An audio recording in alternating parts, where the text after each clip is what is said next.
Good afternoon, students. As a part of the paper 4, History of Modern World, in the last class, we discussed about imperialism at Africa and Asian continents. And we have some discussion about the classes in between the colonial powers also. Okay, so today I will give you the things regarding the influence of imperialism, first of all. And apart from this imperialism, is there any developments has taken place in the world? Okay, so I will give you those things and I will recap the points what we discussed in the last class. As a part of imperialism in Africa, where various European nations who entered and starting some exploration to the African continent, first of all. And among them, the Britain's occupation of Egypt and Belgium penetration of the Congo, which is important one. Okay, so the Britain's interference in the affairs of Suez Canal, and in 1875, the Britain purchased a controlling interest in the Suez Canal from the bankrupt ruler of Egypt, who was unable to repay the loans that he had contracted for the canal and modernization of the country. Okay, so where likewise, first of all, Britain entered in the Suez Canal affair, and then gradually dominated all over the Egypt, and to ensure its domination and stability in the territories of Egypt, Great Britain extended control over Sudan and other places also, which are adjoining to the parts of Egypt and others. And another one is the exploration of Congo. Okay, so in 1878, the Leopold II of Belgium who sent Anglo-American news person and a traveler, navigator, Henry Stanley, to explore the Congo and establish trade agreements with the leaders in the Congo River Basin. Okay, so again, he wanted to know the things about how the David Livingstone, one of the earliest traveler from the Europe who entered in the Africa and who spent 30 years at the African territories, and then he disappeared. Okay, so to know several things regarding or behind the disappearance of David Livingstone and Henry Stanley entered the European territories. Okay, so then Stanley was hired in 1869 by the New York Herald, an American newspaper, to find Livingstone. Okay, so to find the factors which responsible for the disappearance of Livingstone, and later, then the European countries gradually entering in the African territories, and where these the Stanley eventually sold his service to Leopold II. Leopold II was who already backbone to the Stanley, who sent him to the Africa, and who had performed a financial syndicate which titled the International African Association, and a strong-willed monarch Leopold's instruction into the Congo area raised certain questions about the political fate of Africa south of Sahara. Okay, so gradually each and every European country started entering in the European nations, sorry, African countries, African territories.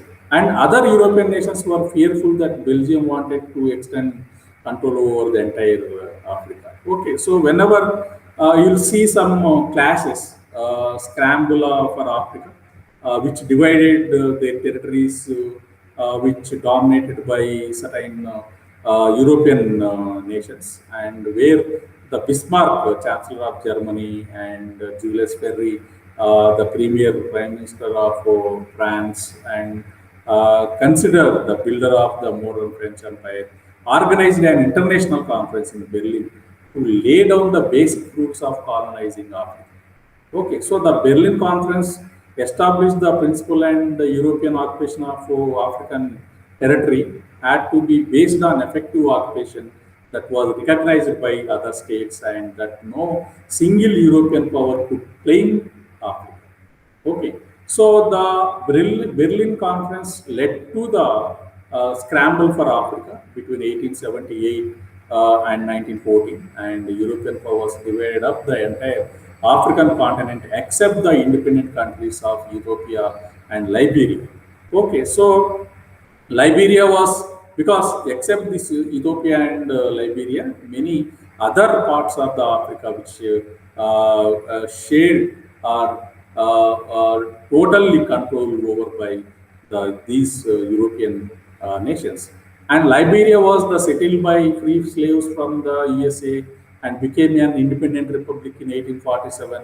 Ethiopia, which was already independent and rooted Italian invasion in 1896, you are well known, and defeating the Italians assured that the country would stay independent, and European countries divided Africa into various things we already discussed in the last class.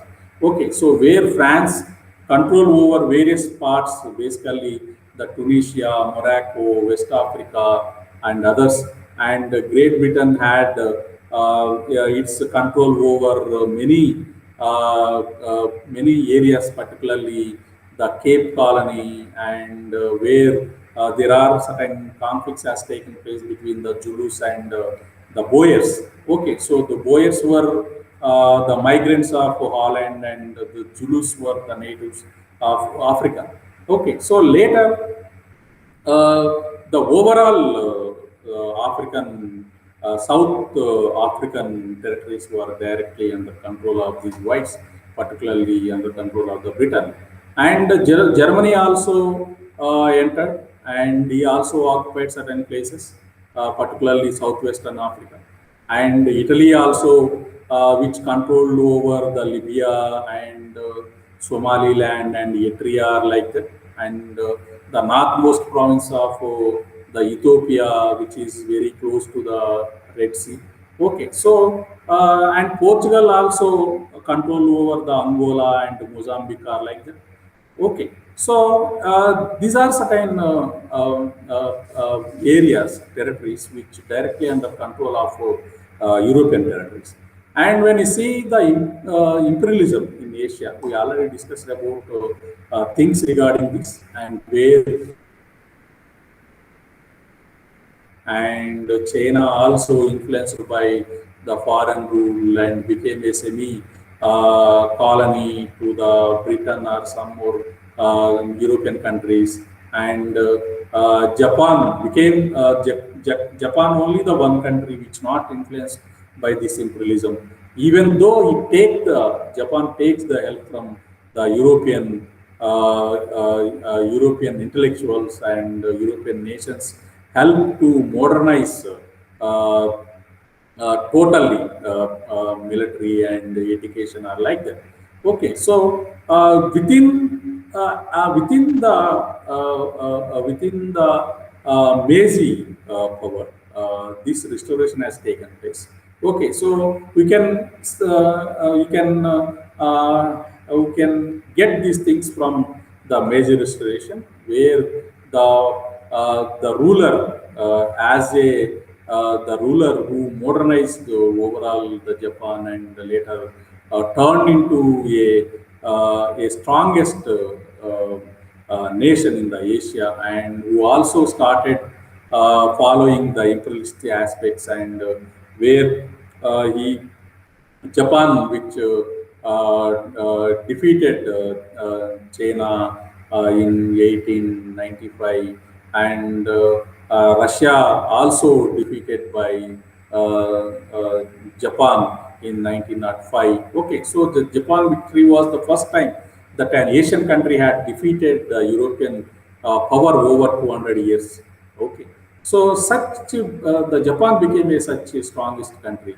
Okay, so as a part of the imperialism in the Middle East, we have one or two things we discussed. One is under the Great Britain, the Britain's control over the Suez Canal forced her to take an active role in the Egypt, as well as to acquire the militarily valuable islands of Cyprus to secure oil reserves for industrial and military needs. And the British also secured the concessions in Iran, Iraq, Kuwait, Qatar, and Bahrain. And pipelines were built to Mediterranean Sea and the Persian Gulf also. And traditionally, Russia sought to gain control of the Mediterranean Sea and an area of expansion. And Russia helped to dismember of Ottoman Empire, Turkey Empire, and gain independence for several Balkan states. And Germany also entered in the Central East Asia, where in 1819 Germany bankers obtained the Turkey's consent to complete the Berlin-Baghdad railroad. Okay, so such various European countries which entered as a part of imperialism, as a part of their domination, they gradually dominating over the various colonies in Africa, Asia, and East Asia. Okay, so we have some things over the consequence of imperialism also, and how the imperialism influenced particularly the Asia and Africa. Okay, so today I will give you some interesting things regarding during the time of age of imperialism. Okay, during or in between the 1852, approximately 1852, 1914, before the starting up of the First World War, how the European society is there. Okay, so I will give you those things, and first of all, I will share my screen, and it may be the things may be somewhat related to those areas, but not exactly give you with my screen.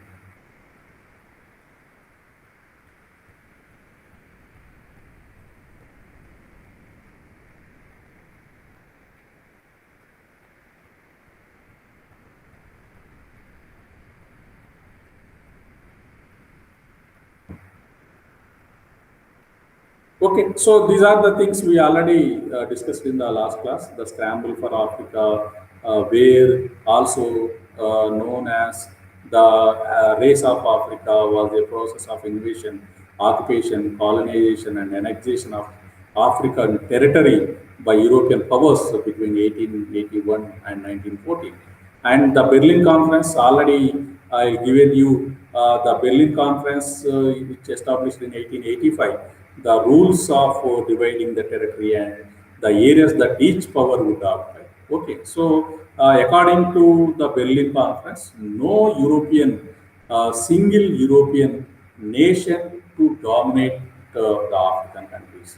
Okay, so the territories of Africa may be shared by every country in the Europe.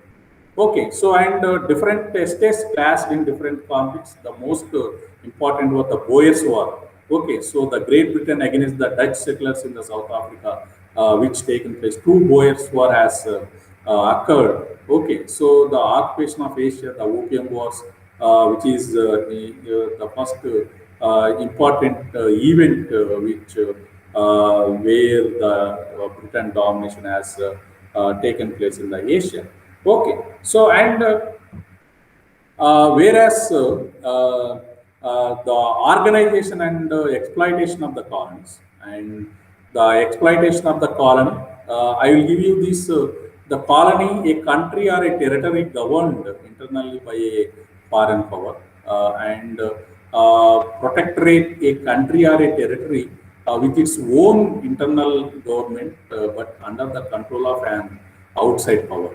Okay, so when the settler colony is a dominion where the settler colonies of British Empire, like the Canada, Australia, New Zealand, South Africa. Okay, so these are comes under a dominion pattern. Okay, so you are well known that the British Dominion in the sense the settler colonies of the British Empire, where the Canada, like the Canada, Australia, New Zealand, South Africa has the dominion status. And the overseas territories, the name of the French colonies, better to be called as the overseas territory, is Algeria was the overseas territory of the French. And other colony type is concessions, an area assigned to metropolis for a period of a time.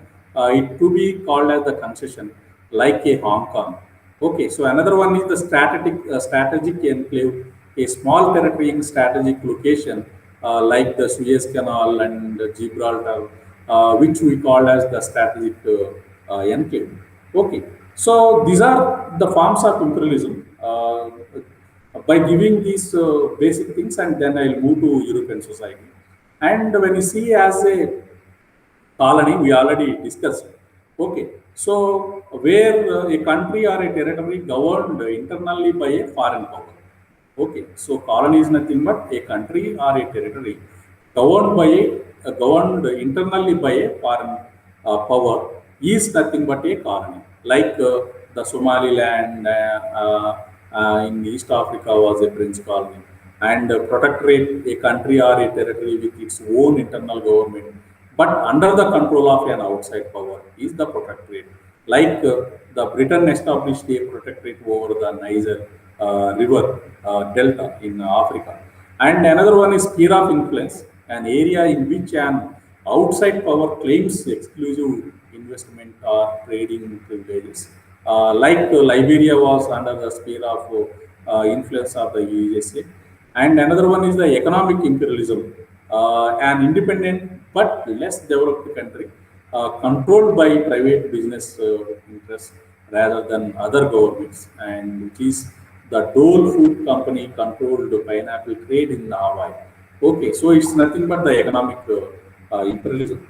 Okay, so these are the forms of imperialism. And when you see the imperial management methods, in the imperial management methods, you'll see the two types of control. One is the direct and indirect control here. And in the indirect control, it's local government officials to be used to run the government, first of all.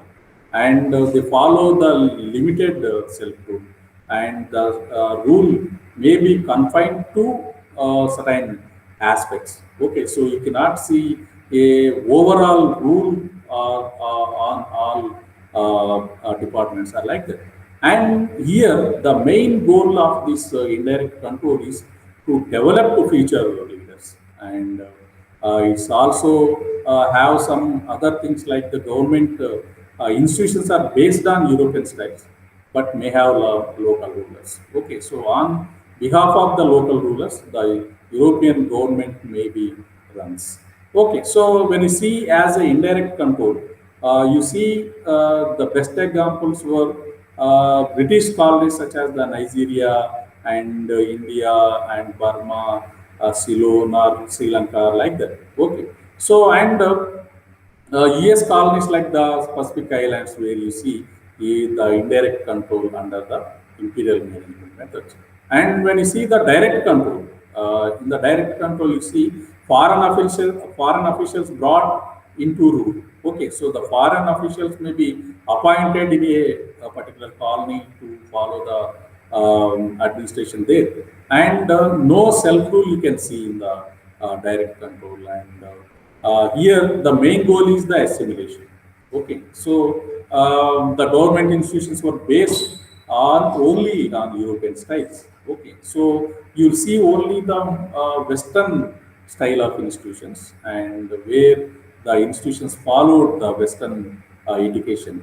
And as a part of direct control, you can see the examples like the French colonies such as Somaliland and Vietnam, and Germany colonies such as the German East Africa, and Portuguese colonies such as the Angola, like that.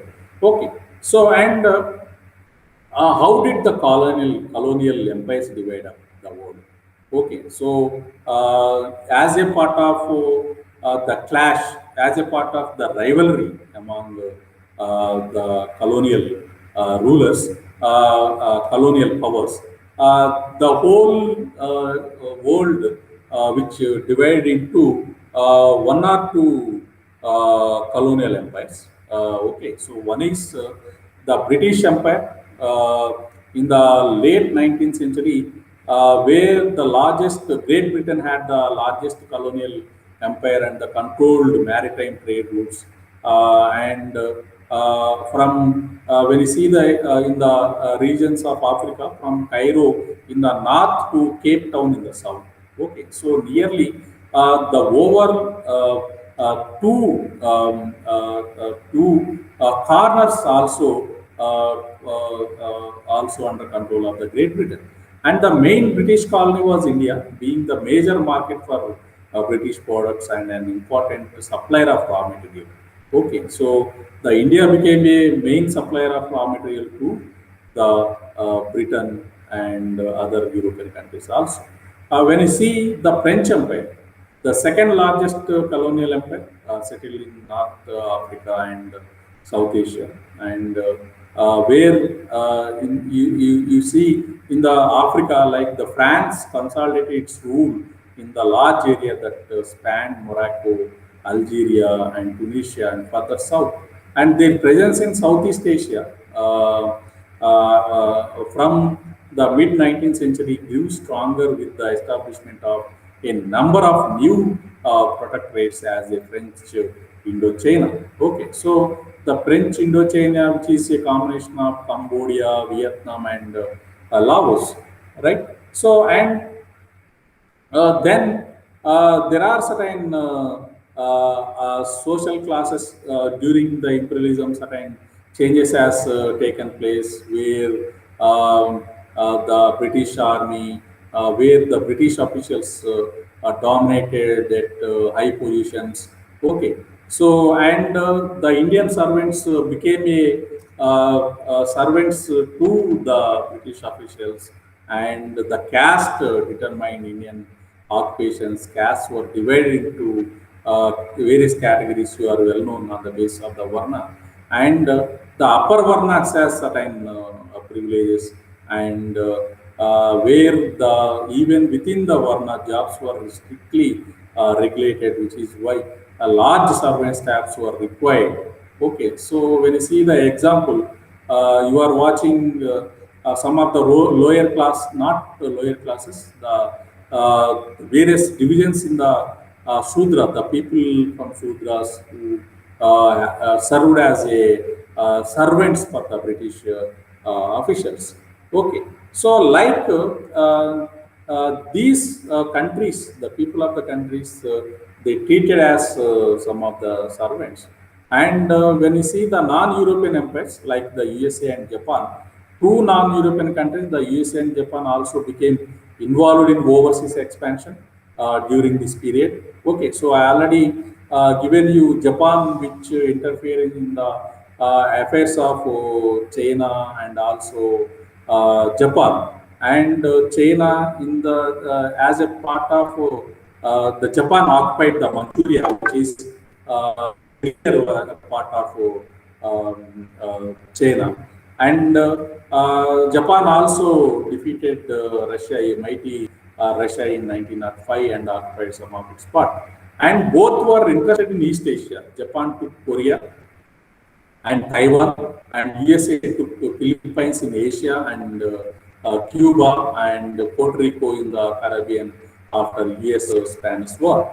Okay, so like European powers, some non-European powers also which expanded their overseas territories.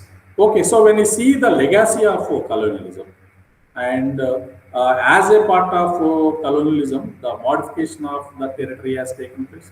And the Europeans created new countries and drew new borders, changing the landscape and economic and political structure of the continent.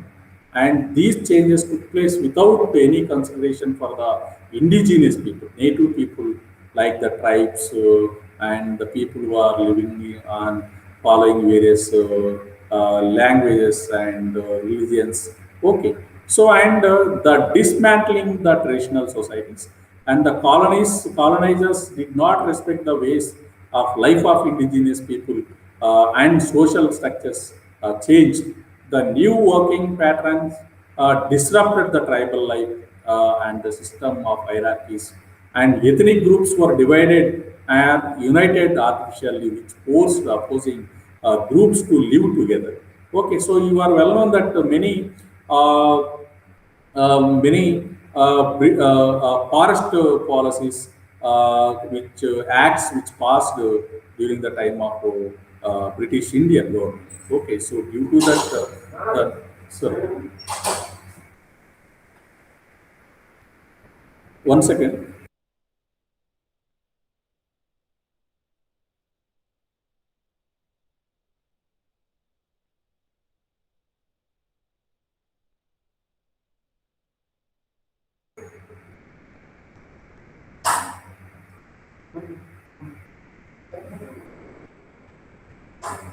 Okay, so the dismantling of traditional societies also taken place, where during the British Indian government, number of forest laws and acts have taken place. Due to that, many ethnic groups and particularly the traditional tribal groups lost their some of their own traditional beliefs and some rituals which earlier they followed.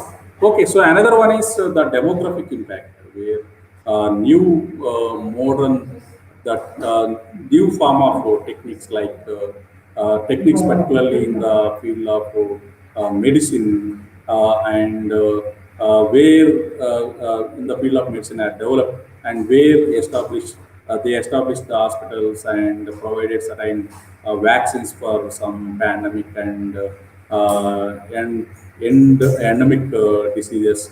And the demographic growth altered the balance between the population and the resources and led to the chronic malnutrition also, which is also a some the things which happen with the colonialism. Okay, so another one is the cultural colonization, and many of the indigenous costumes and the oral tradition did not survive to impact of Western culture, and they lose much of their identity. And education spread, so they adopted European languages, beliefs, and lifestyles, and which leads to the acceleration. And economic consequences also taken place. The economic interest of the colonies were imposed on the colonies, so the colonizers took over land, abandoned traditional crops that ensured survival of indigenous families, and replaced them with large plantations to grow products that benefited the metropolis. And the indigenous population were forced to work in these plantation in order to survive and had to buy food because the settlers imposed a cash market economy. The production of traditional crops ended as it could not compete with industrial products and imported from the metropolis at cheap prices in large quantities. You are well known, all this comes under the drain of wealth we can have in the further classes. And the transformation of science and technology also taking place. Advance in the medicine and the information and communication revolution also taken place, and advance in transport, modern means of transport and communication, where the cars, aeroplanes, and space rockets are started, and transformation in daily life, household appliance changes in developments in household appliances and photography, cinematograph, like the things have taken place. And as a scientific change, some economic and social and cultural changes also taken place, and discovery of various things and discover developments in various fields which changed not only the economical structure, which also changed the social and cultural structure of the world. Okay, so due to industrialization, many changes has taken place in the lives of people of livelihood, particularly their education pattern and beliefs, traditions. Industrialization not only directly influence, indirectly influence the whole society. Okay, so and many inventions and progress also taken place, and due to that, many changes also happened as a part of the empiricism. Okay, so students, this is end of my class because I have to give you about the society, how the changes taking place in the society of European nations. But I have to be leave now. So I will give you those things in the tomorrow's class. And students, this is end of my class. Now, ending my class now, I will meet you again in the tomorrow's class. Okay, students, are you hearing? Yes, sir. Okay, sir. Okay, right. I am ending my class now. Thank you. I will meet you tomorrow. Okay, sir. Thank you. Thank you.